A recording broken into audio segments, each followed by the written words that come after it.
Það svo skemmtilegt að sjá fólk að koma til Íslands og það að koma út úr tollinum og beint út af bílaplaninu og það sér kannski norðurljósin, kannski að koma og sjá snjó í fyrsta skipti eða eitthvað. Það bara, það allt eitthvað, vá, bara, það svo öðruvísi að upplifa þetta í gegnum annan. Það rosalega skemmtilegt. Þegar ég var að sjó til dæmis þá misti ég afmælisdögum og svona merkilegum stundum þegar stelpan byrjaði að labba til dæmis. Ég sá það ekki gerast. Mér finnst mjög þægilegt að vinna í vaktavinnu því að þegar ég að koma heim með næturvaktum þá eru krakkarnir að vakna og ég get fylgt þeim í skólanum og lagt mig síðan aðeins yfir daginn og þá er ég orðinn ferskur þegar þeir koma heim á skólanum.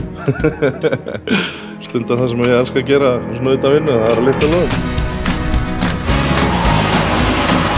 Ég er svona náttúrulega sterkur inn, ég er bara svona alltaf verið stóri sterkingurinn í bekknum, strákarnir var hræddir mig strax frá degi.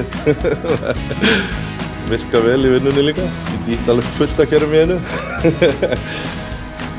Þetta er bara allt annað líf, að vera komin heim í land.